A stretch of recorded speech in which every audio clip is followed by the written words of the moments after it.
A lot of innovation involves taking ideas from different areas of life and kind of combining them in new ways. And that's a very powerful way to innovate. In fact, it's probably the main way in which people innovate. And some of the most powerful innovations that we've actually seen in the world are ones that kind of take ideas from areas that people don't think are related to each other and put them together in a really insightful way. And entrepreneurs and firms can really benefit from being able to do that. But it raises an interesting puzzle, right? Or an interesting challenge, really, which is when you do that, you then have to try to explain to people what this is. And what you're doing when you're borrowing from those different categories, or you're taking ideas from different domains, so you're taking an idea from biology and you're combining it with an idea from computer science, so let's say. Now you have this kind of hybrid product that's kind of mixed of these two different things. And the problem is that people, the rest of the world, doesn't think about the hybrids. They think about things in terms of the existing categories. And so we think about firms as being auto manufacturers, and we think about firms as being telephone manufacturers, right, or something like that. And a good example is a product like a digital camera, right? When digital cameras first came out, digital cameras are kind of a combination of a computer, an electronics device, and a camera, right, like a film camera with the lens and so on and so forth. That poses a challenge for stakeholders, for consumers, for investors, and for others, because how do you make sense of that? So when you first see a digital camera, is it an example of a camera, or is it an example of an electronics device, or is it an example of a computer peripheral? And a lot of what my work looks at is kind of trying to understand how that ambiguity that's inherent in kind of in a genuinely innovative new product affects the strategies and kind of the success of firms. If people can't kind of classify products or services into things that they already understand, then they have to engage in kind of effortful reasoning to make sense of them, right? And to try to understand what they're doing. And the more you have to do that, it actually turns out the less you are likely to value it, right? Like we tend to value things, the easier it is for us to recognize what it is that they are.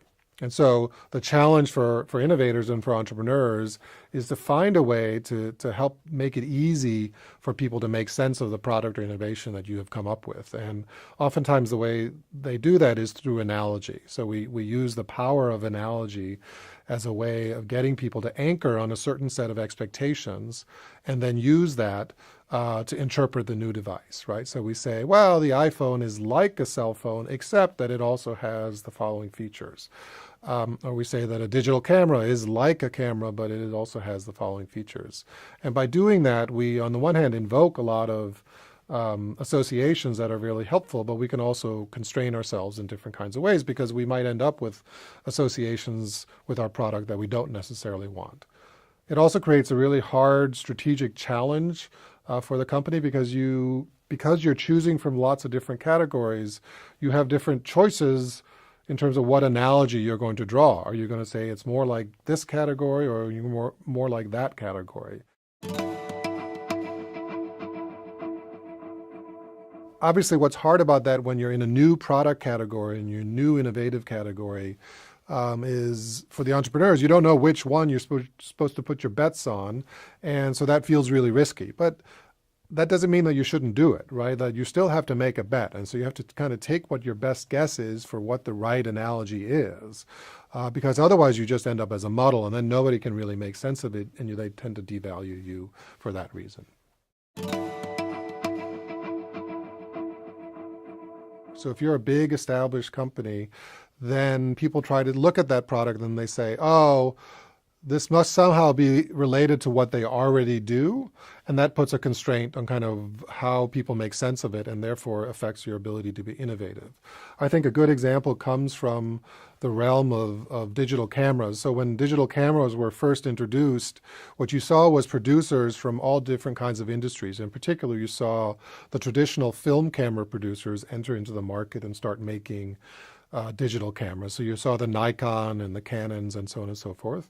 But you also saw computer companies come in. So you saw HP make digital cameras, and you saw electronics firms like Sony or Panasonic come into the digital camera business as well. And one of the things that my research shows is kind of early in the history of the industry, you were actually better off in terms of how consumers thought about the quality of your product if you were a producer who had a history of making film cameras. And my understanding of that, or the way I explain that, is that really what that is about what kind of mental models they applied to the product that they saw. And so that if you saw a digital camera that was made by Hewlett-Packard, you tended to interpret that through the lens of what a computer peripheral manufacturer would make, or a computer manufacturer would make.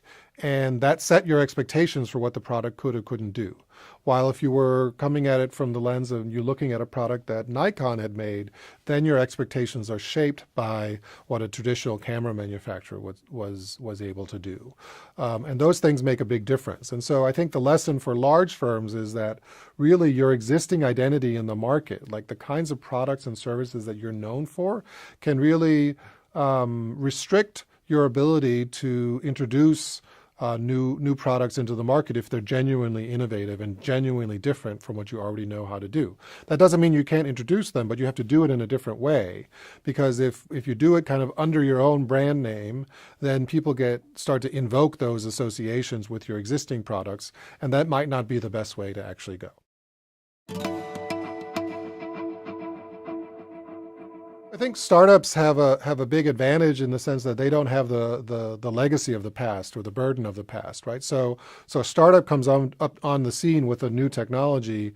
Nobody has an association with any existing set of products. So on the one hand, that's a liability because you got to build up a reputation. You got to kind of establish what kind of product it is and so on and so forth. But it can also be an advantage because you have more degrees of freedom. You have more latitude to choose how it is that you want to portray what it is that you're actually producing and what the value of your product is.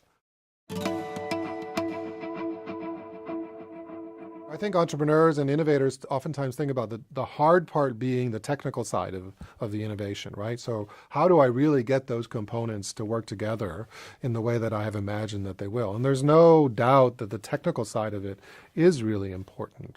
But we have to not lose sight of the social side of it as well, right? And kind of the external facing, how is it that people are going to make sense of your product relative to all the other products that exist out there in the world.